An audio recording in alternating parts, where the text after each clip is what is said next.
all of these people that are currently revolting. That's a lot. To me, that's a whole lot of people. Look at that. As far as the eye can see, and I don't want to go into it, it's currently happening in Rio. And, you got some people will say, this is why they're doing it. The government will have one propaganda, the people will have the other, and then it's just basically a bout of confusion. But in the end, they want to burn this whole system down. And we're going to wake up this winter, although you can see it coming today.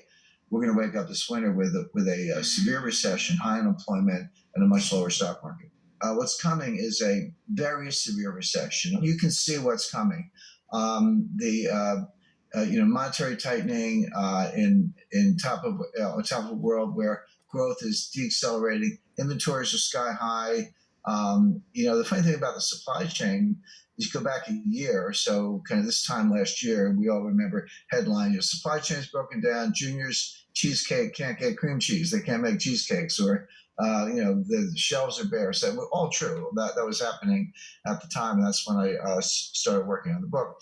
But what a lot of purchasing managers did, and inventory managers, they doubled their orders. They said, well, we're tripled the orders. They said, well, if the supply chain's breaking down and I want just a normal amount, I better order 3 times as much or twice as much. Well, what happened was by the summer, some of that pressure had been alleviated, and here come the shipments into the warehouses that are twice as much or 3 times as much as what you needed at the exact same time that the Fed was destroying demand. And so demand drops off a cliff, retail sales drop off a cliff, the warehouses go from being empty to being full to the rafters, and now all that merchandise is sitting there. So what do you do when you're in charge of inventory? You cut prices, and that reduces margins and reduces profits. So we're just kind of flying into the face of all that with the Fed tightening rates into weakness.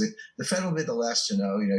You and I can talk about it. Your viewers will understand it. There are other people, kind of saying the same thing. The Fed will be the last to know because they're very model driven and the models are badly flawed, mostly with the Phillips curve, and they're focused on the unemployment rate, which is not a good measure of what's going on in the labor force.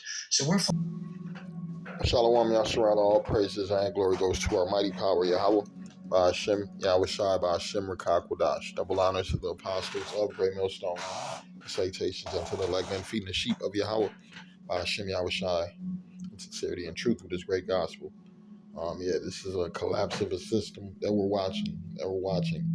And all these so-called economic advisors, man, they've been talking about these things for a long time. Because we already know that this money is not gaining strength. It's losing strength. And we've seen the stock market, go through free falls, right? Collapsed a couple times. They had, how many times they had to bail out bankers, right? Bail out different bubbles that bust. So we already know that they can't continue to just keep adding on money and borrowing money, right? That's all they've been doing is borrowing money from who? The elites. Let's get this verse. This is the book of Proverbs 22:7. It reads, the rich ruleth over the poor. Right now you got the rich ruling over the poor, and who's the rich man? Esau Edom, he controls the banking system in all these different countries, man. And he got in there through deception, and also through the force of the sword, through wars and conflicts, right? He sets up dictators and to fight against whoever's already set up in that country to rule. Then you have coups and all type of war break out. The next thing you know, here comes one of their democratic type politicians, right?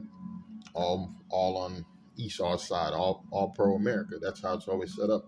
I'm going to read Proverbs 22:7. The rich ruleth over the poor, and the borrower is servant to the lender. And who's the borrower, man, right? Every time they borrow money, they borrow in the citizen's name, right? As a citizen who got to pay back all this money that they done borrowed, that they gave to these different bankers, and these different motherfuckers at the top. That's why they could buy these different things. They're buying big yachts and planes, and taking 3-month vacations while you're struggling. You're at the bottom. I'm reading, the rich ruleth over the poor, and the borrower is servant to the lender. Yeah, every time they borrow money, you got to pay for that. Like Obama said, on this debt that we owe, I don't owe a motherfucking thing. What they talking about? I don't owe none of these devils nothing. And a lot of our people, they don't owe this devil nothing, man. You're in a society where, first off, they set up a system for it to fail with all this credit. With this credit. What is credit? Credit ain't nothing but debt. Yeah, when they trying to tell you get a credit card and pay later, but you got now you owe interest. That's how they got rich in the society, off of interest, right? I'm reading Habakkuk 2:6. It says, "Shall not all these take up a parable against him, and a taunting proverb against him, and say, Woe to him that increaseth that which is not his, how long? And to him that ladeth himself with thick clay." And that thick clay go into debt. You're in a society where everybody's trying to pay later. Like my man in Popeye, I gladly pay you Tuesday for a cheese hamburger today. That's the spirit of you people here in America. I gladly pay you next 5 years for this car today, or the next 30 years for this house today. And you done paid for that crib 3-4 times. You done paid for the car 3-4 times due to what? Interest. Due to interest, right? I'm reading it again. It says, "Shall not all these take a parable against him, and a taunting proverb?" So this is the same thing going with America, right? Your 30 trillion is really what they say, $90 trillion that you owe, right? You owe all this money, and most of the money go what? To building up weapons for what? War. Building up the weapons for war. You ain't thinking about the infrastructure. You're not thinking about the economy. You're not thinking about the schools, educational system, right? Everything points to what? Military. They want to build up that military because they know there's an aggression coming very soon. World War III from Russia, China, all these different nations. I'm reading, this is America, man, with all this debt. "Shall not all these take up a parable against him, and a taunting proverb against him, and say, Woe to him that increaseth that which is not his. How long?" How long, right? Will these Edomites continue to what? Rob and steal and kill and destroy until Yahweh Shai return. That's how long. "And to him that ladeth himself with thick clay," that goes into that debt. Yeah, this is a debt-based society, man. Yeah, right. These people can't afford to have the things that they do have, right? And what's the other thing right now? You file bankruptcy, right? You done bought all this shit, so that means somebody ain't gonna get paid. Somebody just got to take a loss. In the society, I'm reading Jeremiah 49:7. "Concerning Edom, thus saith Yahweh of hosts, is wisdom no more in Teman? Is the counsel perish for the prudent? Is their wisdom vanished?" Because the prudent man is supposed to see the future. He sees trouble coming, right? And these financial advisors, they've been seeing trouble coming, but guess what? They're still trying to be part of the system. They're still trying to find a way to continue in the system. Why? Because most of them are Edomites, right? These Edomites, you have no choice but to deal with this system, because this is all you know, right? You're waiting for one system to come down so another system could be brought back up, but you want it to be in the name of Edomites, or with an Edomite ruling. They don't want no damn. Trust me, these Edomites don't want China ruling. That's why it's a lot of propaganda against China, propaganda against any other nation, right? Any other nation around the world that's not a European nation. And the main reason they hate Russia so much, because it's biblical that Russia's gonna blow their ass off the motherfucking map. That's who they're gonna go to World War III with. But concerning Edom, thus saith the Lord of hosts, is wisdom no more in Teman? Yeah, because at one time they was wise when it came to economics, when it came to dealing with money, finances, right? They knew how to balance the books, you would say, right? They knew how to so-called make money. Now Esau is losing business. Esau is overpiling up supply. You got supply and demand that's upside down, right? There's really no demand due to what? Lack of jobs. And what's that going to lead to? Let's get this other verse.